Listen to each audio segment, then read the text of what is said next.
स्वागत है आपका और एक नए वीडियो में और एक नए टॉपिक के साथ। तो चलिए दोस्तों वीडियो स्टार्ट करते हैं। आशा करेंगे पसंद आएगा और पसंद आए तो लाइक और शेयर जरूर से कर दीजिएगा और चैनल पर पहली बार है सब्सक्राइब नहीं किया तो सब्सक्राइब जरूर से करें। चलिए स्टार्ट करते हैं। पाकिस्तान के अंदर तो रोज़ाना हमले हो रहे हैं। आज एक हमला हुआ है ग्वादर पोर्ट के करीब, जिस पे आपको पता है चाइना ने बड़ी इन्वेस्टमेंट की हुई है, अरबों डॉलर की इन्वेस्टमेंट है। अब भाई गज़वा हिंद तो हम हार चुके हैं। गज़वा हिंद तो हार चुके हैं, पांचवी बड़ी ताकत और भिखारी, तो ये और हार क्या होती है। 2 हमारे फौजी शहीद हो गए हैं, 8 दहशतगर्द मारे गए हैं। तार साहब, हमने तो नॉर्मल चीजें करनी थी, लेकिन हम मुश्किल में फंसते जा रहे हैं। कि ग्वादर में अटैक किया गया है, जिसकी जिम्मेदारी BLA ने एक्सेप्ट की है। इंटरनेशनल मीडिया के मुताबिक राह की इन्वॉल्वमेंट को कह देते हैं कि राह की है, और मेरा ख्याल है कि राह की इन्वॉल्वमेंट नहीं होती, या खुद ही प्रोपेगेंडा करते हैं और अपनी इस बात को मतलब छुपाने के लिए, इस खामी को छुपाने के लिए हम इल्जाम लगा दें किसी पे, जी राह की साजिश है, इसराइल की साजिश है, अमेरिका की साजिश है। बुजुर्ग भी और लोग ये कहते हैं कि जहां कौमें जाहिल होती हैं वहां पे मजहब का जादू सर चढ़ के बोलता है। वो बोल रहा है। मैं हिंदुस्तान नहीं कहूँगा, मुझे भारत से प्यार है। वो मेरी धरती है, ये भी भारत है।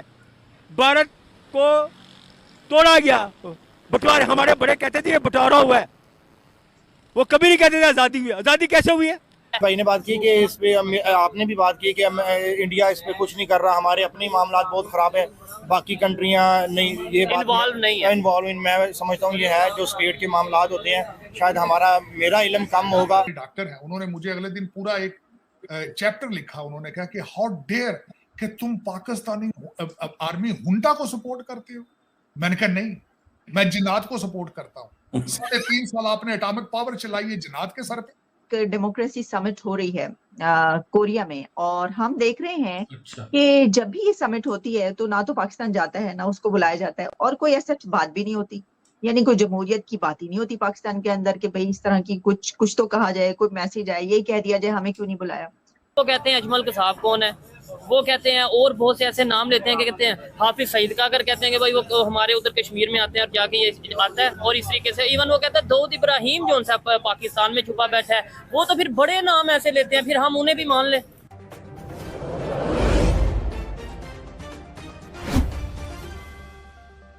रह रहे थे हम यहाँ पे, ऑबोरिजिन है यहाँ पे रहने वाले। थे तो कौन थे? तो हम लोग थे, यानी हिंदू थे। हम यानी कि इस धरती के हिंदू से मुराद है, हिंद लफ्ज़ जो है इसका मतलब होता है मिट्टी के लोग, हिंदुस्तानी। इनको कहा गया, ये जो बाहर के सेंट्रल एशिया लोग आए, इन्होंने कहा ये हिंदी हैं, ये मिट्टी के सब, ये जो मिट्टी का रंग है उसके, ये इस तरह के लोग हैं, ठीक है। पर सिंध के साथ अलग था। तो हम तो हड़प्पा और मोहनजोदड़ो की तहजीब के वारिस हैं। हम जो है यहाँ पे एलियन नहीं है, हमारी जड़ें उससे ज़्यादा हैं जितनी हमें बताई जाती है। हमें तो एक सतही किस्म की तारीख के मोहम्मद बिन कासिम आया और उसके बाद फतह कर लिया और जनाब इस्लाम आ गया, और हम जो हमारा जो है वो तलक जो है वो अरब से है। और ये ऐसी बात नहीं है। मेरी दादी जो है वो सिखनी थी। अच्छा, अब वो कन्वर्ट हुई। हमारे बड़े या हिंदू थे या सिख थे। इल्लामा इकबाल नाम का जो बहुत बड़ा शायर जिसने फसाद फैलाया, इसने मुसलसल झूठ बोला, वो उसका जो चंद नस्लें पीछे ब्राह्मण थे वो लोग, ठीक है। ब्राह्मण, हाँ, उसका दादा परदादा पढ़े ब्राह्मण शेख था वो, ठीक है। तो इनफैक्ट और इतने तजादा थे, एक तरफ हिमालय और सारे हिंदुस्तान हमारा, और एक तरफ वो उम्मा की तरफ। वो कंफ्यूज आदमी था, और उसने पंजाब के बरसरी के लोगों को नफरत दी। एक तरफ वो नेहरू को बहुत पसंद करता था, और दूसरी तरफ वो जना को भी पसंद करता था, और वो टुकड़े में पलने वाला था। निज़ाम हैदराबाद दक्कन के वजीफ़ा, अंग्रेज़ों का दीफा, उसके दौरे बाहर के, उसका क्रेडिट ये था कि वो उसको कुछ लफाजी आती थी और उसको पॉपुलर किया गया। याद रखें कि अंग्रेज़ ने 1830 में जब फैसला किया कि हमने यहाँ रहना है। बुजुर्ग भी और लोग ये कहते हैं कि जहां कौमें जाहिल होती हैं वहां पे मजहब का जादू सर चढ़ के बोलता है। वो बोल रहा है। अमेरिका के अंदर मैंने आपको बताया मेरा सबसे पहला गिला क्या होता है, पाकिस्तानी डायस्पोरा को तालीम याफ्ता नहीं।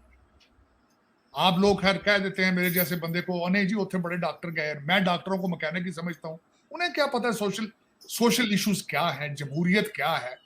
आज तक पाकिस्तान के लिए क्यों नहीं ये डॉक्टर निकले? मेरे ये क्वेश्चन है उनसे। अपना ने आज तक एहतजाज लॉबी, आज तक अमेरिका लॉबी पाकिस्तान के लिए क्यों नहीं किया आज तक? पाकिस्तान के F-16 अमेरिका ने रोक के रखे थे, फिर उनके स्टोरेज के पैसे में लिए थे, उस वक्त डॉक्टर क्यों नहीं निकले थे?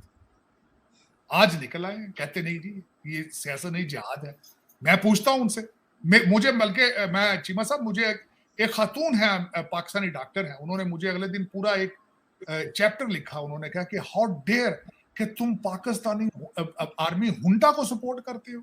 मैंने कहा नहीं, मैं जिन्नात को सपोर्ट करता हूँ। 3.5 साल आपने एटॉमिक पावर चलाई है जिन्नात के सर पे। उस्मान बुजदार चलाता रहा पाकिस्तान का सबसे बड़ा सूबा। आपको नहीं, आप किस किस्म की डॉक्टर है? वो डॉक्टर है खातून, कहती है आप how dare you support Pakistani army junta. मैंने कहा हुंटा, आपके साथ हुंटा नहीं थी 2018 में, आपको कौन लेकर आया था? मैं कहा जनरल फैज हमीद आर्मी में नहीं था, वो जनरल बाजवा सिविलियन था। मैंने क्वेश्चन किया उससे, चुप कर जाते। लेकिन चीमा साहब आज डोनाल्ड लू साहब ने जो पिछली रही सही इज्जत थी उस निकाल दी। उन्होंने कहा ये सारा सब झूठ है, फ्रॉड है। आपने 55 जलसे करके आज आप उन्हीं सेनेटरों कांग्रेसमैनों के कदमों में लेट रहे हैं आप कि सानू माफी लै दो, सानू माफी लै दो। लेकिन ज्यादती, आज भी ज्यादती हुई है। लेकिन चले चीमा साहब, आज मैं दूसरा जो मैं आज फिर एक सख्त वाकया हुआ जिस पर बल्कि मुझे एतराज है कि आज ग्वादर पोर्ट की कॉलोनी के अंदर उन्होंने फिर हमला किया, 2 अफसरान को वहां पे शहीद किया। ज्यादती है। मजीद ब्रिगेड है जिसने हमला किया, जिसने हमले की जिम्मेदारी कबूल की है। मजीद ब्रिगेड कौन है? ये जुल्फकार अली भुट्टो के ऊपर उनके अपना गार्ड था, मजीद उसका नाम था, उसने हमला किया था, बलोची था उसके नाम पर, उन्होंने मजीद ब्रिगेड बनाया, उसने इसकी हमले की जिम्मेदारी कबूल कर रही है। लेकिन आज मैं मिन्नत करूंगा पाकिस्तानी इदारों से, अनफ इज अनफ। जिस तरह आपने अफगानिस्तान के अगले दिन आपने अंदर जाके घुस के उसका जवाब दिया है, प्लीज उसी तरह इसको हैंडल करें। अनफ इज अनफ, क्योंकि इकॉनमी आपका सबसे बड़ा प्रॉब्लम है, करप्शन आपका सबसे बड़ा प्रॉब्लम है। खुदारा आप स्मगलिंग रोकें।